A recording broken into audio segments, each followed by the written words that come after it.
So, Iain McGilchrist, very welcome to Fri Tanke podcast. Thank you very much, Krista.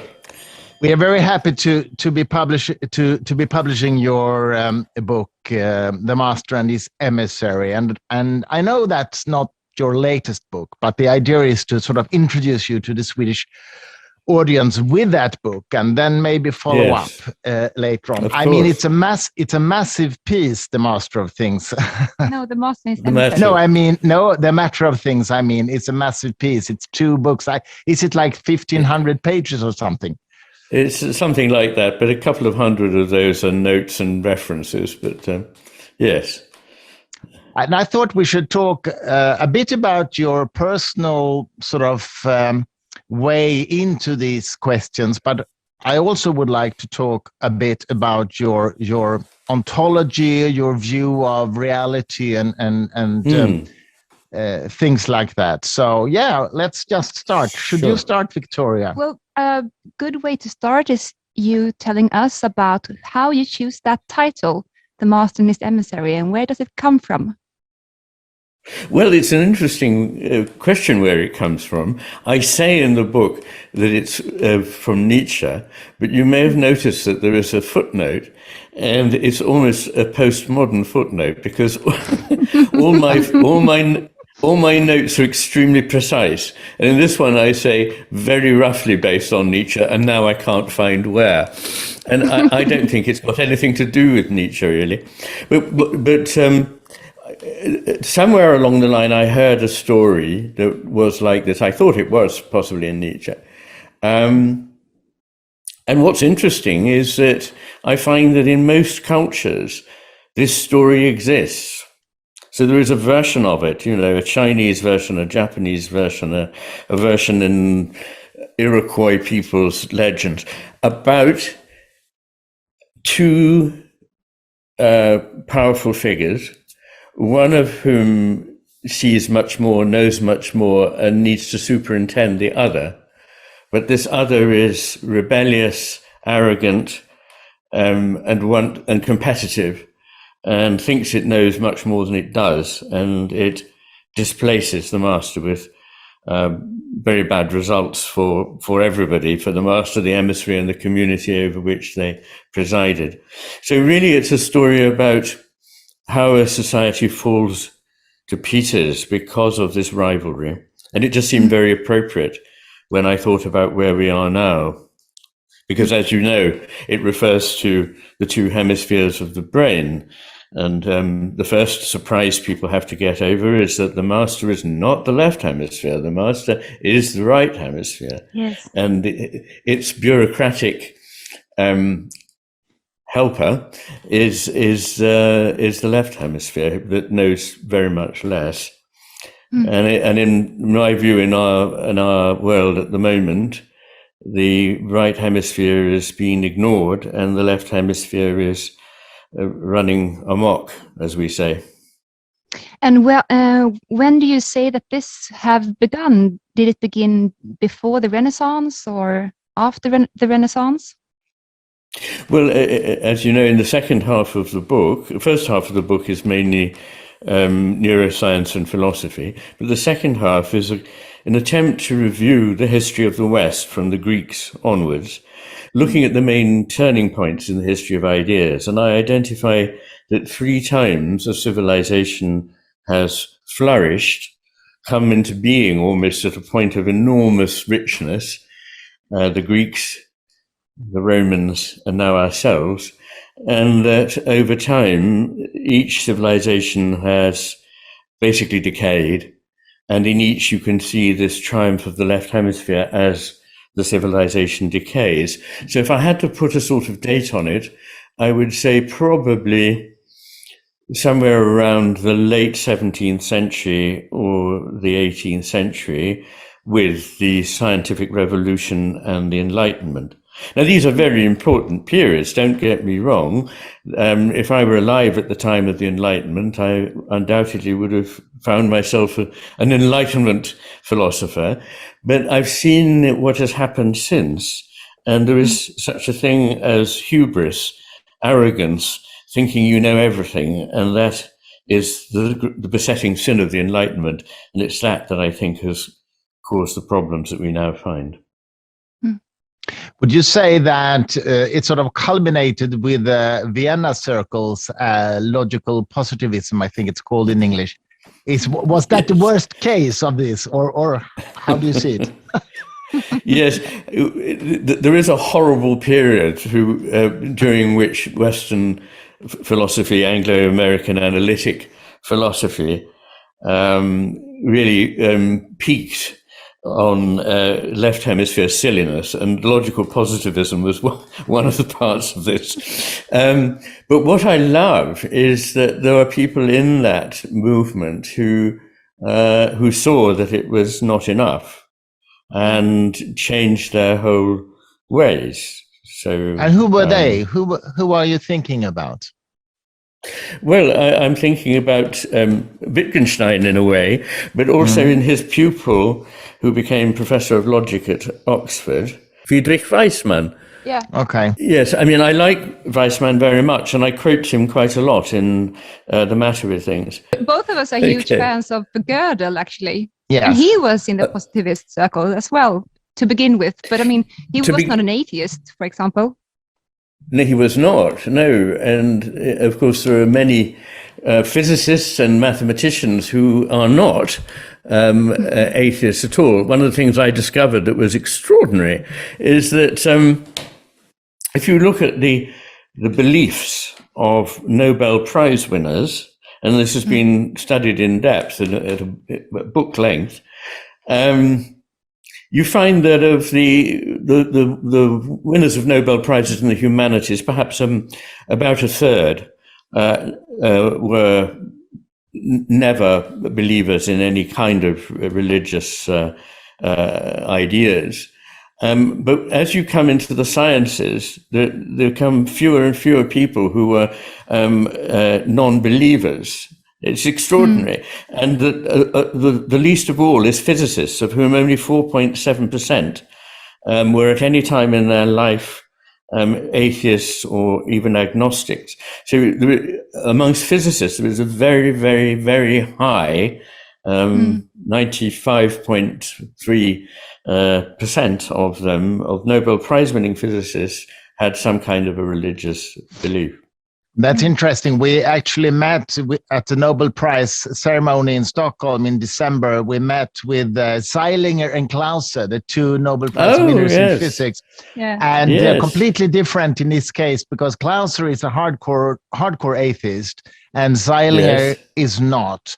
I don't think Zeilinger is a theist, but he's definitely religious in some sense. But, so they're quite opposite views from their lifelong research in quantum physics. Yes. And it's lovely that they've been honored in this way. No, I was just thinking it was very satisfying that they were honored in this particular way.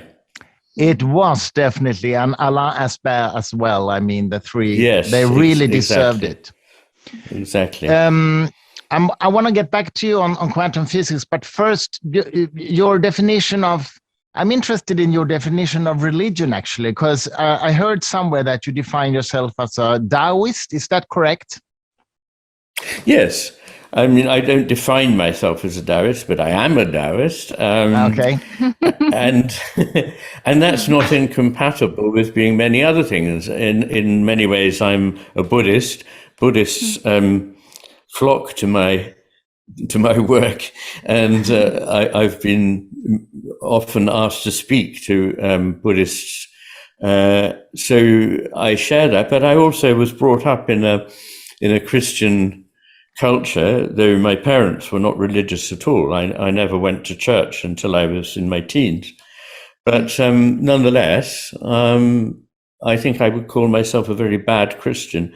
There are aspects of Christianity I don't really like. I think it can be dogmatic, and certainly fundamentalist Christians are as bad as fundamentalist anything, including fundamentalist atheists. I think fundamentalism is a problem. It's the dogma. And you can be dogmatic about religion or dogmatic against religion, but that dogmatic cast of mind is very left hemisphere and is a product of not really being able to think flexibly, imaginatively, to understand the importance of ambiguity, myths, metaphors, narratives, this sort of thing. Yes. But when it comes to Taoism or Buddhism, do you define those traditions as religions or rather as philosophies? I think it's probably more accurate to call them philosophies, yes. Yeah. What I tend to call them, which is a slightly hackneyed phrase, but wisdom traditions. In other words, they are bodies of wisdom. The trouble with philosophy is that in the West it has rarely been associated with wisdom. I think in the pre-Socratic era it was, and I will annoy a lot of people if I say I'm not sure that Plato was as wise as he thought he was, but nonetheless, he probably did have some wisdom. But what has happened to philosophy for nearly 2,000 years was a distraction from the importance of things that only started to be perceived again in the period of the German idealist philosophers in the first part of the 19th century, particularly, in my view, Schelling. And then later in the century with people like Nietzsche, and in our own time by Wittgenstein, by Heidegger, and others. Yeah. Is it all right if we come back to you for a while? And I don't think you're so famous yet in Sweden. So if you would like to tell us a bit about your story, what is your education, and a bit onwards from that. Yes, okay. Yes, well, I count myself very lucky that I was able to go to a school with a scholarship, because otherwise my parents wouldn't have sent me, where the thinking was very broad and advanced. So we had a huge, it was wonderful. I was submerged, or not exactly submerged, but sort of swimming in an education that included the humanities and the classical languages, history, philosophy, and science, and was very broad-minded. And that I think made a great difference to me. The education was not narrowly geared to passing exams, but to what it should be. In other words, communicating an enthusiasm for thinking for yourself. And I was going to study theology and philosophy because I've all my life really been interested in philosophy, the big questions since childhood, actually. And in my teens, I saw there were things that just weren't right about philosophy. Like people said that the whole was the same as the sum of the parts. But even from the age of 13, I thought this is not right, actually. And the world is inert and it's inanimate, and we just receive data from it passively. But I didn't think this is right, that in fact there is a sort of reverberative relationship between us and the world, and so on. That opposites, for example, are not, in fact, as far apart from one another as they would be if they were on a straight line, but come towards one another as if they were on a circle.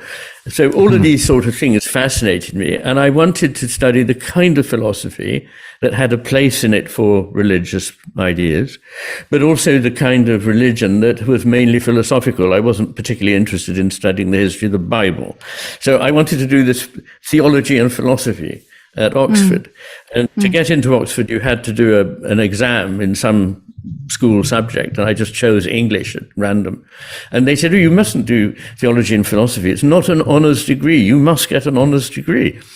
So I said, "Well, okay." And they said, "You obviously like English. Why don't you do that?" So I studied literature, but from a philosophical point of view, and wrote a book called Against Criticism in my 20s, which was unceremoniously remaindered after selling about 400 copies, and it is now worth a couple of £1,000 if you can find one on the market, which is satisfying. But after I graduated, I became a fellow of All Souls College, Oxford, which is a college that has no students. It's the only one in Oxford or Cambridge that has no students whatever, not even graduate students. It's only fellows. And the way I was able to do this was by sitting a 3-day exam. And at the end of that exam, they either choose 1 or 2 or none. And I was chosen. And this gave me 7 years in which I was allowed to do exactly what I wanted. Nobody asked me any questions or said, what are you publishing? I just was allowed to read, learn, and do whatever I wanted. And during that time, I wrote this book against criticism because I thought there was something very badly wrong with the way literature was studied. Not particularly by the teacher or tutor, as we call them, that I had, but generally, so that we took works of literature and we applied grand theories to them. We made them abstract and containers of ideas. And in this process, what had to remain implicit, what was subtle and difficult and ambiguous, was made crystal clear and became very banal. You know, you can take some wonderful poem that you can hardly even think of without tears coming to your eyes, and you say, what's it about? Well, what it says is it's very sad when somebody that you love dies. Well, okay, I know that. But so in this way, you've turned, I call it the un-Midas touch. You know, the Greek King Midas, who everything he touched turned to gold. Well, this way of approaching literature made the gold turn to shit. And so this was a very bad idea. And I thought what the problem is that we've disembodied literature, we've abstracted it, we've taken it out of context, and we've made the implicit explicit, and we've lost everything that was unique about it. It could be replaced by another general thing that's like it. And I thought this is about the... Sorry. Does the implicit always get destroyed when you turn it explicit? Is there any way to keep the implicit while still doing what the explicit does? Well, I think there is. Let me make a digression to answer that question. I mean, in essence, it's rather like explaining a joke. I mean, it's no longer funny once you've explained it. But there is this process whereby this is something that's very central to my philosophy, but we'd have to jump ahead here. That things that are understood by the right hemisphere can be taken apart, analyzed in this way by the left hemisphere, but then must be reintegrated by the right hemisphere. And the easiest image for this is of learning a piece of music. So say you're a pianist, you love this piece of music, you sit down at the keyboard, you try to play it. See, the thing has appealed to you, spoken to you at the right hemisphere level. But then you discover that you have to go back over certain bars and practice them because the fingering is difficult and all of that. And you theorize and you see that, oh, at this point, we return to the tonic and so on. Now, that's all fine. There's nothing wrong with it. But when you go on stage and perform, you must forget all of that completely. It must no longer be obtruding in your mind. And so what I would say is, yes, it's okay to make explicit the implicit, as long as at the end of that process, you take that knowledge back and render it implicit again in your mind when you read it, so that you read it as a whole again, not as a collection of bits and pieces. So that was where I was at, and I thought the problem was in the area of what philosophers used to call, maybe they still call, the mind-body problem. And I went to many seminars on the subject, but I just found the philosophers were themselves too disembodied in their approach to this. And I thought I needed to explore this in a more embodied way, which was to see what happens when things go wrong in somebody's brain and it changes their whole experienced world, or when something happens in their experience of the world and actually changes their body and their brain. This is very interesting. This is a place where you can really see how the mind and the body are at one, really. And that meant studying medicine. So 10 years older than the young people who starting their medical training, I started my medical training. And After a while of doing neurology and neurosurgery, I went to the Maudsley Hospital in London and trained as a psychiatrist. And so that was how I got to there. And then I met a person, he was giving a lecture, and I was fascinated by the title of the lecture. It was the role of the right hemisphere in consciousness. And this was a man called John Cutting. And I'd heard a lot about the left hemisphere, you know, responsible for language. And when you have a stroke, you can't speak, you can't read, you can't use your right hand. Terrible. But I'd heard nothing about the right hemisphere. Almost it was like the right hemisphere didn't really do anything. So I thought I'll go along and hear. And what I learnt at that lecture was absolutely fascinating. It was that the right hemisphere understands implicit meaning, metaphors, jokes, tone of voice, facial expressions, body language, all the implicit mass of meaning, where the left hemisphere is very literal minded. The right hemisphere sees everything in its context, whereas the left hemisphere takes it out of its context and puts it in a category. So it's at one blow, it's been disembodied, decontextualized, and made general. So it's lost its uniqueness. And I was just thinking, this is extraordinary, because this is precisely the set of things that I was trying to express in my earlier book Against Criticism. And of course, the right hemisphere doesn't have a voice. Our voice comes from the left hemisphere. They both take part in language, but for almost all right-handers anyway, language, speech is in the left hemisphere. And so I went up to him afterwards and said, that was the most fascinating thing I've ever heard. And I told him about my book, and he said, can I read it? And then we started researching, or I joined him. He was already researching on hemisphere differences. And then I went later to Johns Hopkins, which is a big hospital in Baltimore in the US, to do brain imaging on symmetries and asymmetries in the brain. And that started me on a 30-year mission. But all my colleagues said, you mustn't do this, because everybody knows that this stuff about hemispheres, it's just pop psychology. It's all rubbish. It's been blown out of the water long, long ago. And I thought, no, there's something very important here. I mean, for one thing, why is the brain divided at all? Since its only purpose is to make connections. Why would you want it to be divided? Why? And all the brains we've looked at in all animals are divided. Why?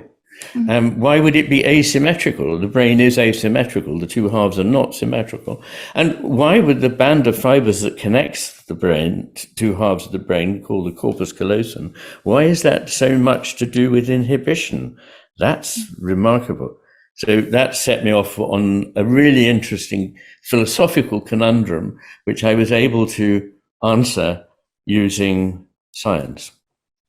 Do you have, what is your answer to that question? Why is the brain divided? Because it must have had some kind of evolutionary gain to be divided. Exactly. And as I say, every single creature that has a neural network, even the ancestor of a brain, is asymmetrical. And I believe, and nobody has ever come up with a more satisfactory hypothesis than the one I have, which is that everything that lives has to accomplish two contradictory things. It has to be able to target something very precisely so that it can pick it up quickly, something that it needs to eat, whether that be a seed against a background of gravel, or whether that be a rabbit, or whatever it is. It needs to be able to focus on something, target it, and get it very quickly.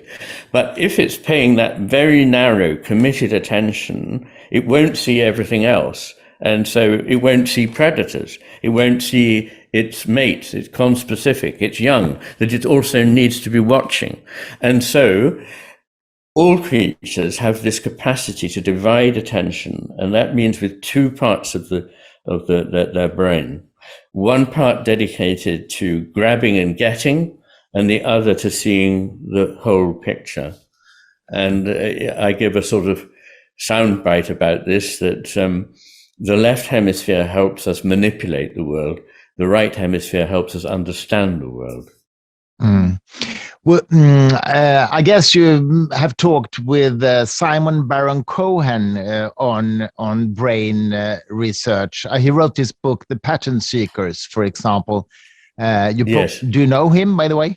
Do you know him? I've met him, but I don't know. I couldn't say I know him. No. But would you say that the people he talks about, I mean, on the autism spectrum, do they have sort of an overcapacity in the left hemisphere? Is that how you would interpret it?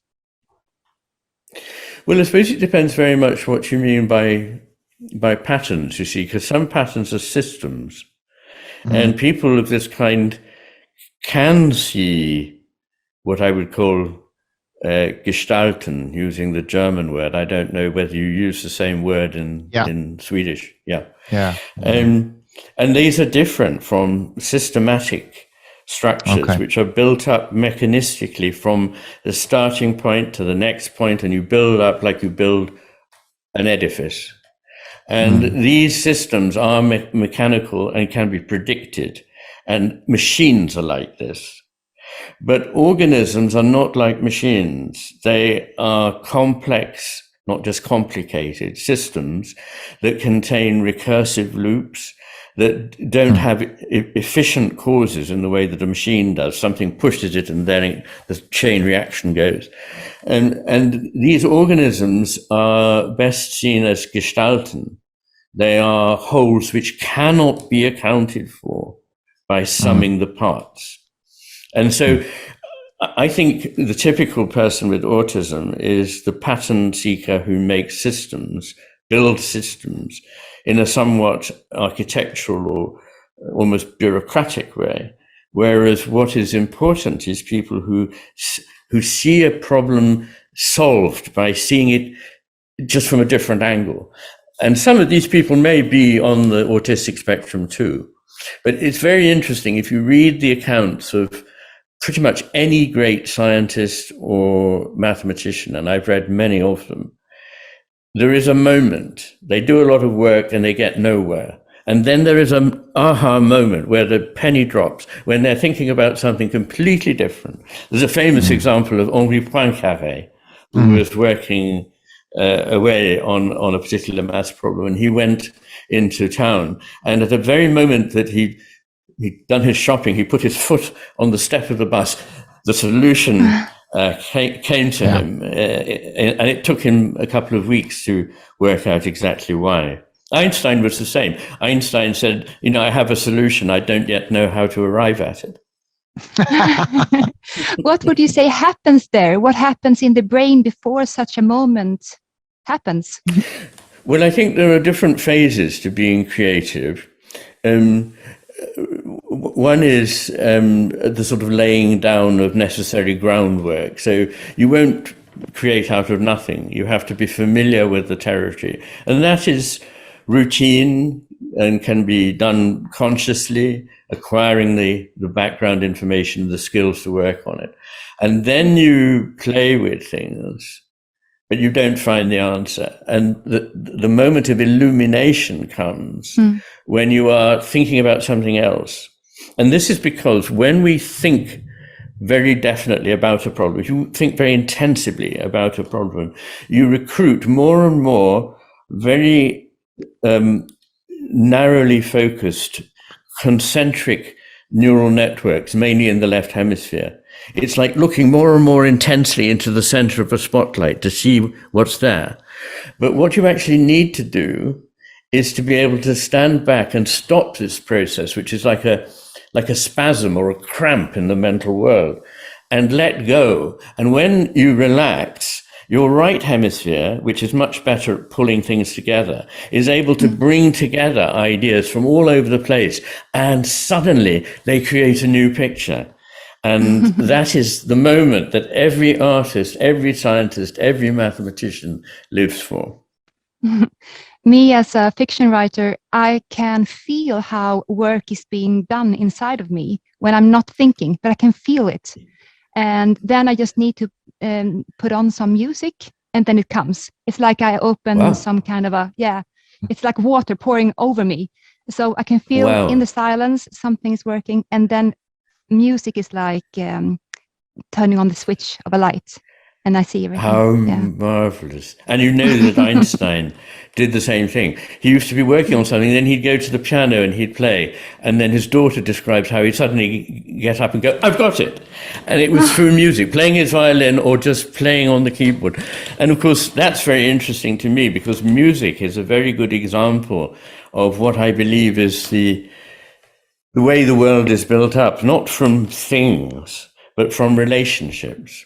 In fact, in the new book, The Matter with Things, I argue that there are really no things, or there are only things secondarily to relationships. What primarily exists are relationships. And music is just relationships. I mean, of course, it's made out of notes, but if I give you a note and ask you what it means, the answer is precisely nothing. There is absolutely nothing this note means. And I give you another one. It still means nothing. I give you 100,000 and you can compose Beethoven's Missa Solemnis, and it means everything. So it's all in the relations. It's all in the connections, the gaps, the bits between. And that, of course, is actually how our world is constructed as well. It is constructed out of relations between things. Are you familiar with Carlo Rovelli? Yes, I am. I mean, I've heard him talk. Yes. Why do you ask? Yeah. Because Christy has published his book called Hilgoland. Yeah. And this is his as well. There are no things. Everything is built up with relationships. Right. He would say the same thing. It's describing the quantum mechanics in that way very much. It has to be understood as relationships rather than objects, so to speak. I mean, that's his ontology, his view of reality, basically. Yes. And also, I must say, a lot of what you're saying now sounds quite familiar. It sounds a bit like Douglas Hofstadter. You probably read "I Am a Strange Loop" with. Yeah, I have, and it's a lot of agreements between the two of you, I think, on those issues. Maybe not on all other things. No, I don't know. And, I've never spoken with Hofstadter, but I must say I very, very much enjoyed Gödel, Escher, Bach. Yes. Partly because I love Bach anyway, and the way in which he plays on the Goldberg variations is enormously clever. And of course, I think that Lewis Carroll was enormously creative, and Gödel is a very important part of my philosophical position. And of course, Escher, who I use to illustrate various things in both my books. So, yes. Yeah, that book was a game changer for me as well. I read it when I was 20 years old, and it completely changed my life. So I studied theoretical computer science because of that book, actually. And Douglas Hofstadter has become a very good friend of the two of us now. So I actually published a book in America and England called The Flame of Reason, which is partly co-written with him. So. Okay. Fantastic. But let me go back to this creative process of scientific geniuses. I know that Gödel also talked about that he more or less in meditation came up with ideas of his sort of mathematical ontology, which was in a way breaking with the Vienna circle, because he showed that truth and provability is not the same thing, for example. Exactly. In what sense is Gödel important to your philosophy, as you just mentioned? Well, because he shows that we can never grasp something completely finally, that we can't, that there is always some aspect that lies beyond what it is that we have achieved in our system building. And that's part of it, I think. But also this point that truth is not the same as provability. And I write about that quite a bit in both books. The truth is, again, a relationship, actually. The word, what is the word in Swedish for truth? Sanning. Sanning. Sanning with a with an N, So like in what does Nicholas. that? What does it mean etymologically? Oh, I don't know that. I don't know either. Actually, No. sanning. I'll find out and email you. Yeah. Interesting. But anyway, truth is related to originally an old word, troth. We still use this slightly old-fashioned thing when two people get married. There's a rather archaic expression, they plight their troth. Their troth is their loyalty to one another. And true means loyal in a relationship, that they work together, they fit together, and so on. So it's not about provability, and many truths can't be proved, and many things that can be proved are not necessarily true, as Friedrich Weismann himself said. Can I just say, and this thing about speaking the truth, Dante said that the circle beyond, I think, the ninth circle, that's where the poets are, because poets lie. He wasn't a right hemisphere guy, I suppose, Dante. He probably was, yes. I like that. But let me still test an idea with you and see what you say when it comes to Gödel, because as I see it, Gödel has been very much misused in popular culture, to sort of defend a lot of ideas that maybe is not so consistent after all. For example, I've heard people say that Gödel shows that there are phenomena in the universe that we will never be able to understand. And I think that's a wrong conclusion, because first of all, it could be the case that all phenomena in the universe are possible to describe with a provable subset of mathematical theorems, first of all. And secondly, a phenomena in the universe, I mean, if an equation like E equals mc squared, for example, if that is true or not, it's not a mathematical issue. It's a question of whether it corresponds to reality or not. So do you agree that Gödel is quite misunderstood as well by many people? I do indeed. And of course, it would be ludicrous to say that there are things that I mean, there are reasons like the limitations of our human brains, which mean there will be things that we may not be able to understand. We don't know what it is we miss. I mean, the definition, by definition, you don't know the things you don't know. So, but on the other hand, that's not what he's saying. And of course, we understand many things. But what is wonderful is that there are conclusions that are true within a system, but that cannot be proved to be true. Yeah, and that's right. Therefore, there are things of which we cannot be certain. And one of the problems, I almost wrote a book. In fact, I think that the Against Criticism book might have been at one stage going to be called Against Certainty. And I think I've had a lifelong crusade against certainty. I'm a great believer in uncertainty.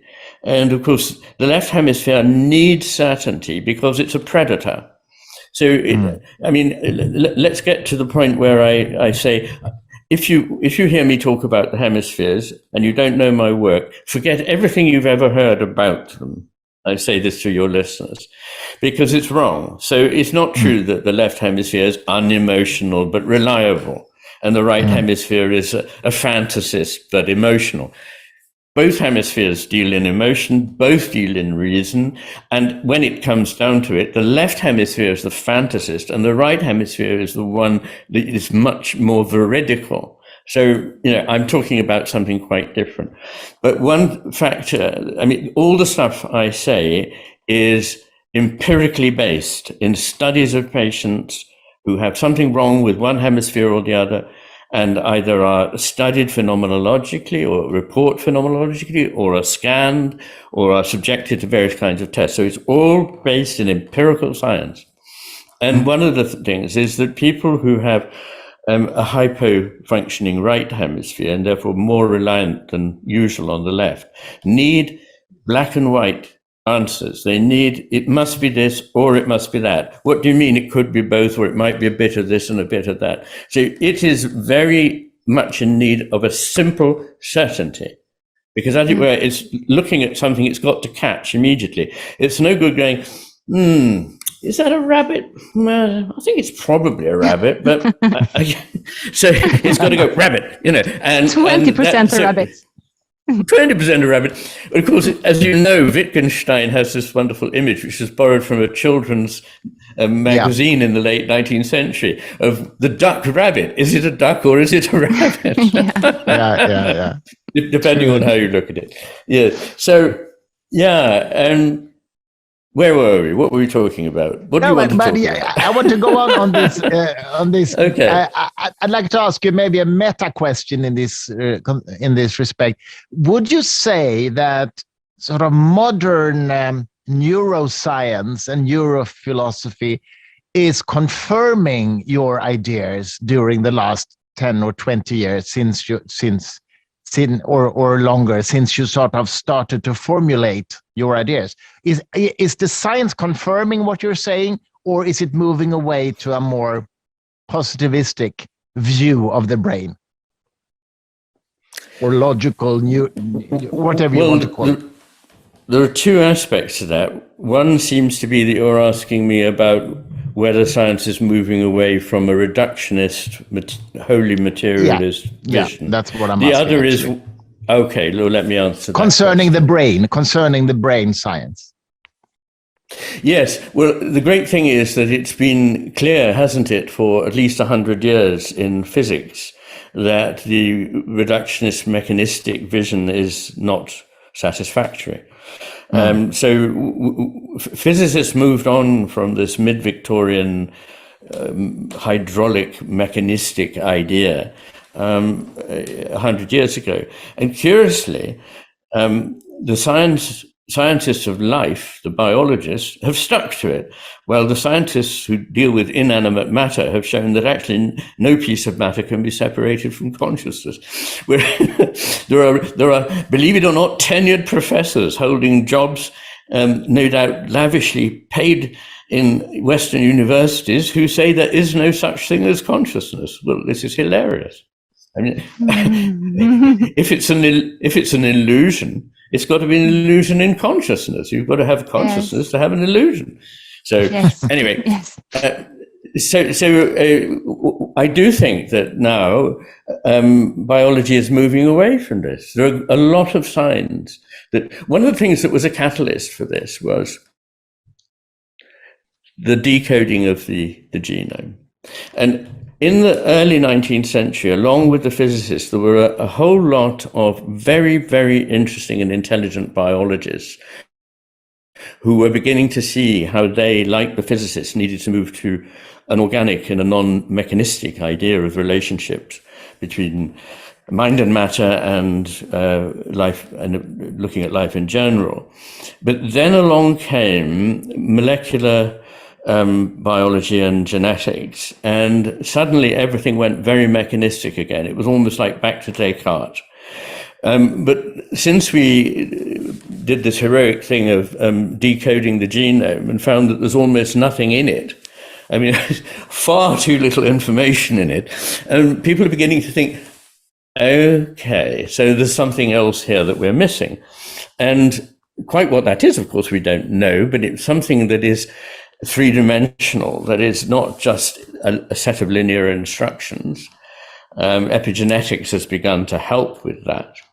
And so I do think there are changes, yes, going on in the way in which biology, funnily enough, neuroscience of all the branches of biology has remained the most stuck in, because, you know, a lot of people think, well, it's just like a wiring diagram for a computer, you know, it's just, and that, unfortunately, the proximity of that metaphor of the computer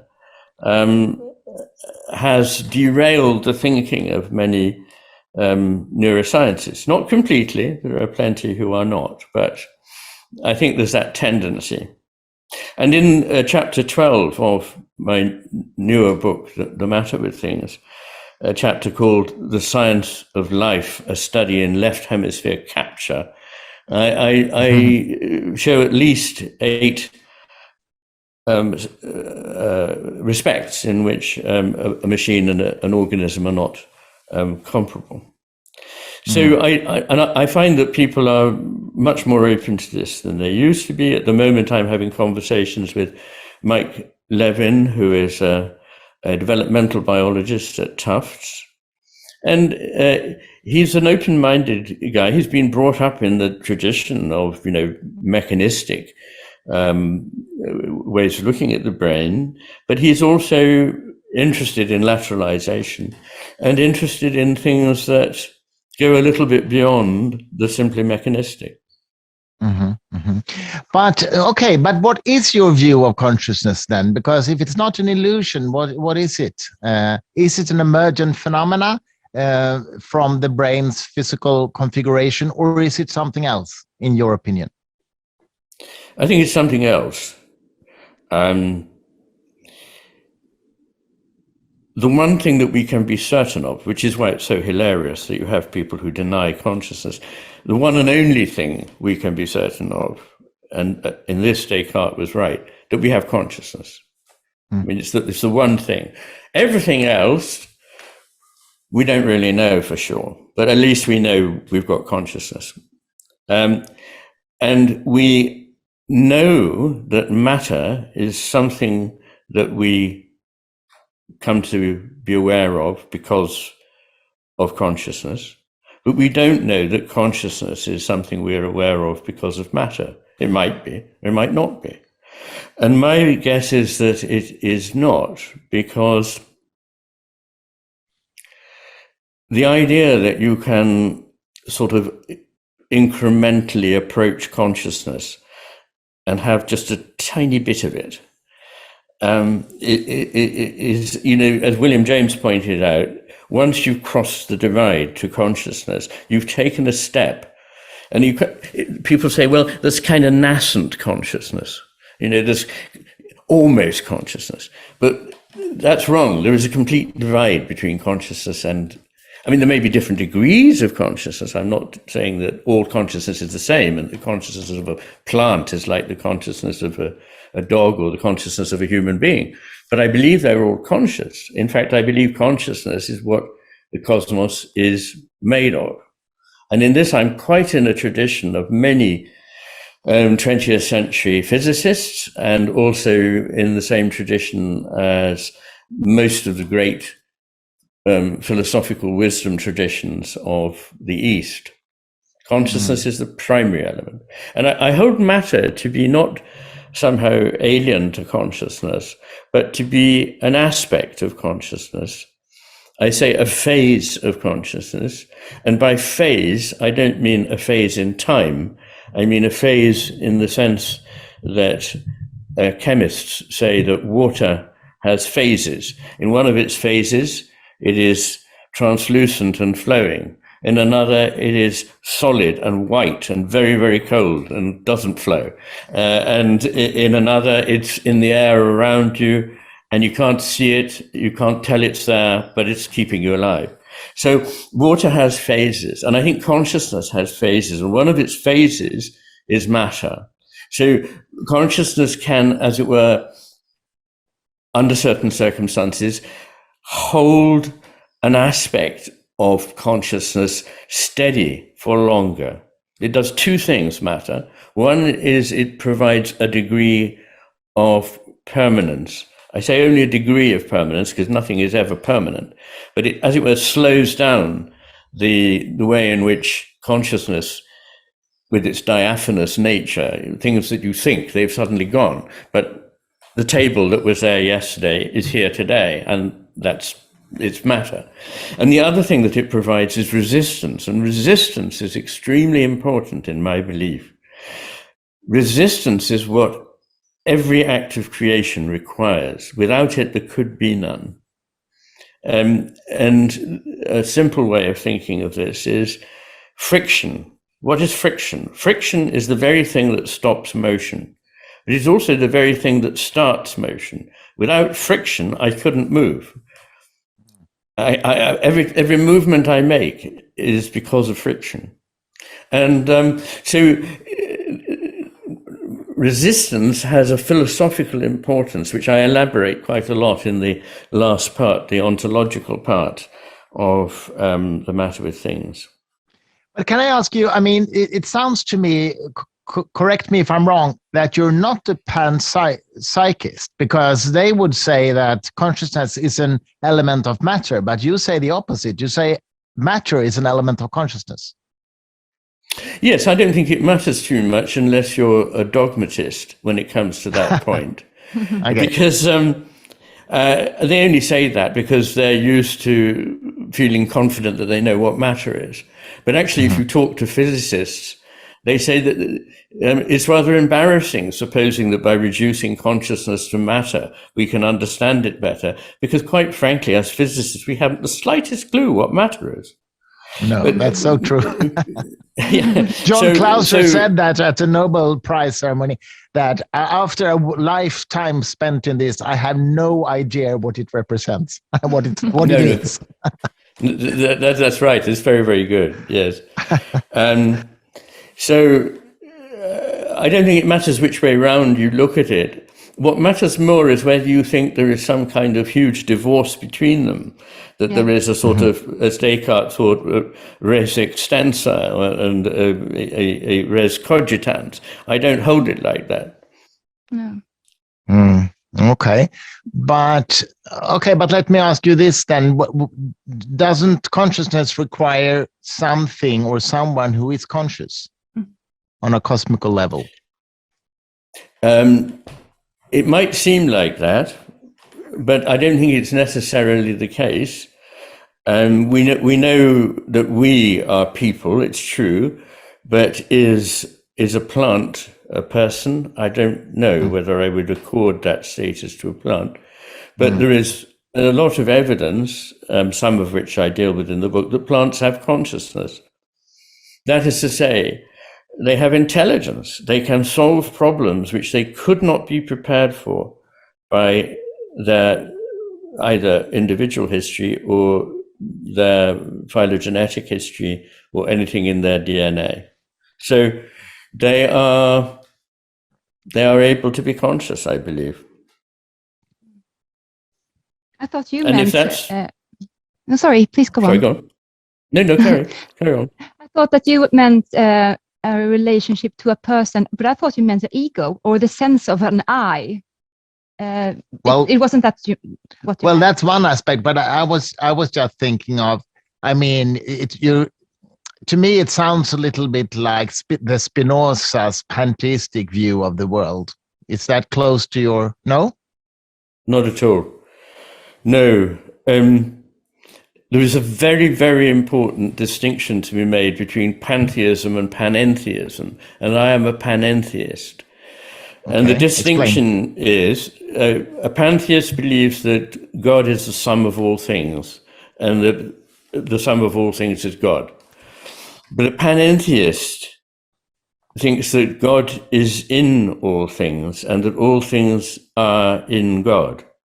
So let us not debate what God is. You'll be amazed to know that I haven't got an answer to that question. But I think that... Sorry to hear that. But I that think would have been great. Yeah. But the thing is that to assume that because we can't say what God is exactly, that we should just ignore the issue is completely the wrong thing. It seems to me that this question that cannot be answered is the most central question, and that in the end, all the other questions relate to it. And so at the end of the book, having written a chapter on the sense of the sacred, which cost me more trouble than anything that I've ever written, I say that, effectively, what this thing that we call God is, we should not dismiss, because actually coming to recognize that that something somewhere is the most important element in our life. So I haven't expressed it as well as I do on paper, but because it is a very difficult thing to say. I think that the worry is that because we can't say what it is exactly, we dismiss it altogether. But there should be a God-shaped area, as it were, in our consciousness, right in the center of it. And that by holding that, we do begin to say, not being able to say what it is in language is not the same as not being able to know something about it. Good. But let me ask you this way then. As a non-religious person, as I consider myself to be, would you say that the question of the nature of God, is it the same question as if I would say the question is what is the nature of reality? Or is it two different questions in your view? I think there are two different questions, yes. But I see why you say that. It's just that depending on what you mean by reality and depending what you mean by God. And these are two terms that are notoriously slippy and very difficult to pin down. And so in the end, it boils down to an unsatisfactory point about language, really. But I believe that whatever it is that has been meant since time immemorial by this grounding whatever, in Chinese it's li, in Sanskrit it's ruta, in Greek it was logos, whatever it is, Yahweh, God.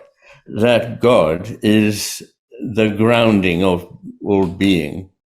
And all being is in that God, and God is in all being. So further than that, philosophically, one can't go, but one can go further through experience and through things like poetry, drama, myth, ritual, and of course music. So these are things that, to me, make the nature of God manifest.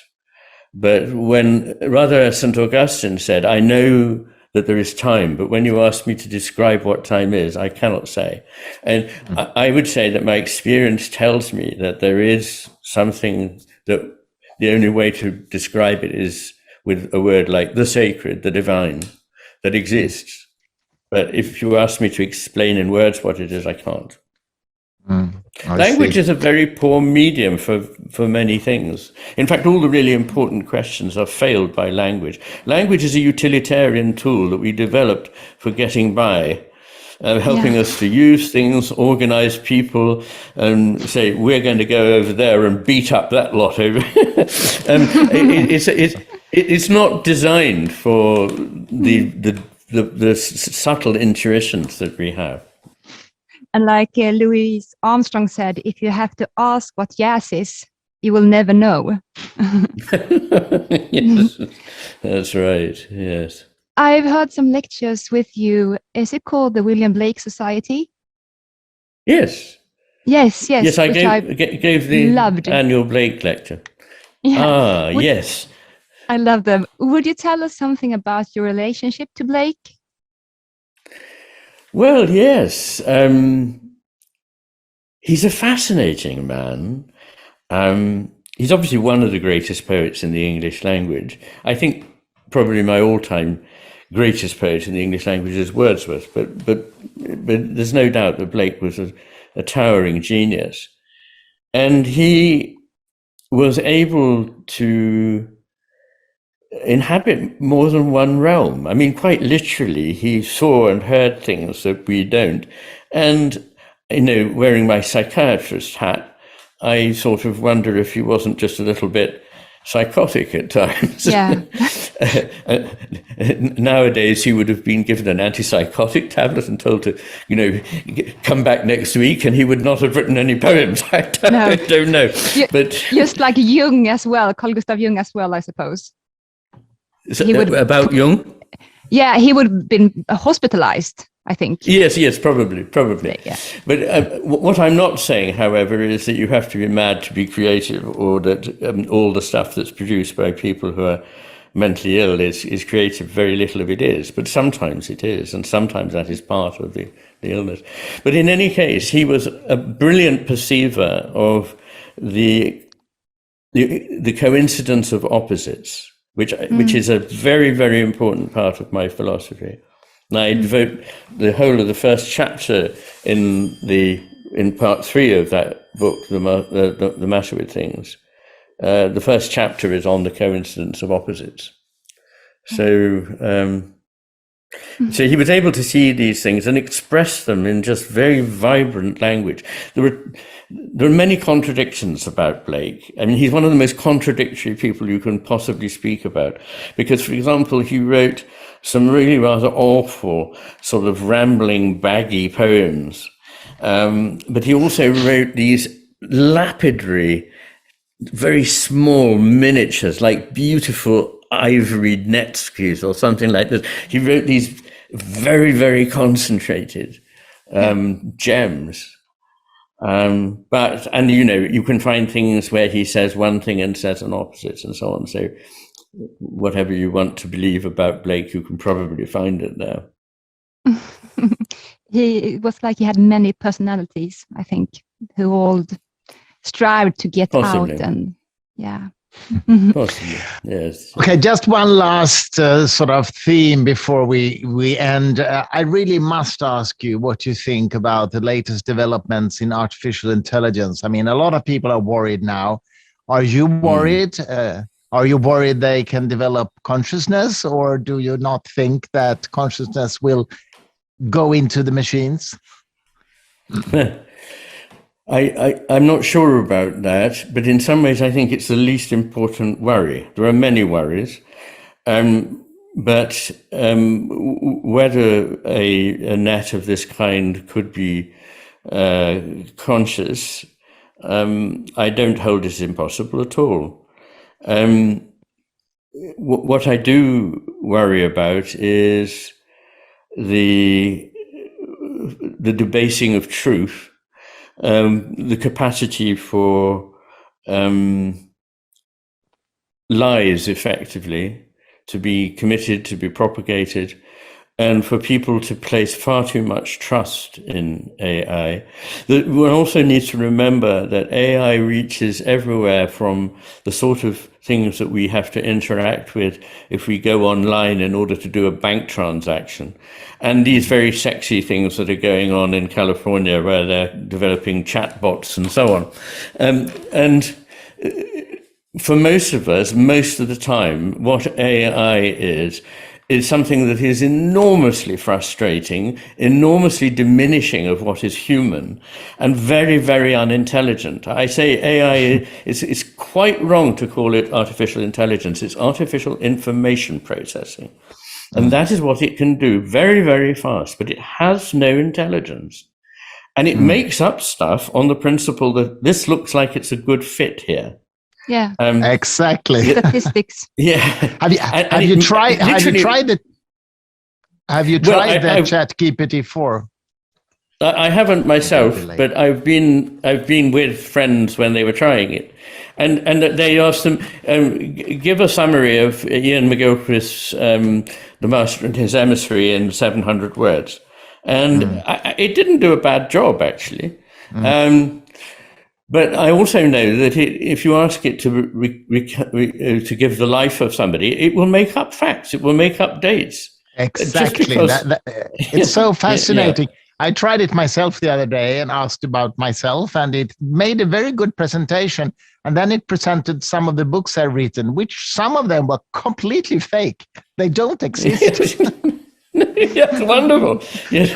I mean, this is terribly worrying, and people will believe it rather than reality. Yeah. I mean, there's already a hilarious problem, which is of the sat nav or the GPS system in a car. You know, you get people who say, you know, you're driving, you say, well, we haven't reached the right place, but the GPS says this is where it is, you know, but yeah, but when I look out the window, that's not where we are, you know. So people are becoming more willing to trust a machine, however stupid, rather than trust reality and experience.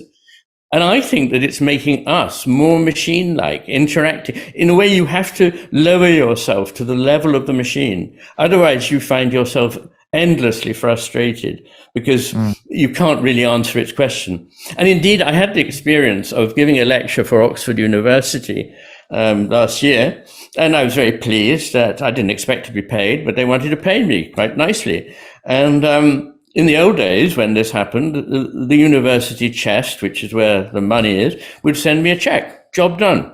Now, I had to go online and fill in a questionnaire, and in it wanted to know what it was I had done. And there were boxes for window cleaning, catering, but there wasn't one for giving a lecture. And I said, oh, right, what do I do? And I rang them up and I said, this is maddening.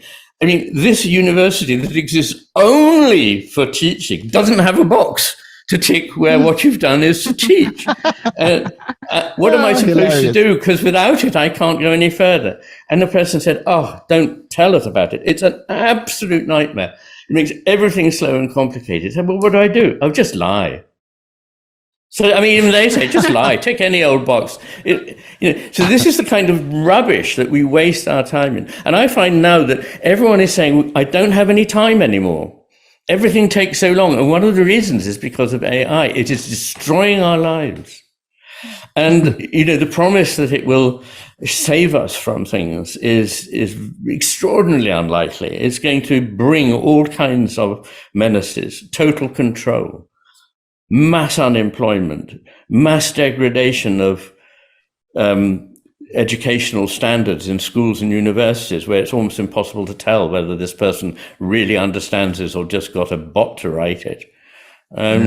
What happens in the law? Did this person commit this act? All kinds of fake things can be produced that seem to be, in the old days, we had a phrase, the camera never lies. Well, now the camera lies all the time. So, what happens in politics? Who do you really believe? It has destroyed the ability to be truthful, and it has therefore destroyed trust. And there's an old Chinese saying, 3rd century emperor, who said, for a people to survive, they need guns, food, and trust. If they have to give up one, give up the guns. If you have to give up another, give up the food, but never give up the trust. Without trust, they can't survive. And that's where we're at now. So you are quite worried, I can hear that, about AI. I'm extremely worried about it, yes. And by the way in which very, very rapidly it is beginning to spy on us, and anyway, sorry, are you at the end of the time or something? No, I was going to say that on that happy note, we will thank you so much. No, but I do have happier notes. Yes. No, but this was an extremely interesting conversation, and Iain, your book will be published in Sweden in I think September or something like that, in the autumn. Good. It would be wonderful to invite you to Stockholm to come here and give a speech, if that would be possible. But we can, of course, talk about that later on. But it would be great to have you here. Thank you. Thank you so much for being in our podcast. Thank you. Thank you for inviting me along. And I wish we'd had more time. There are so many things to talk about.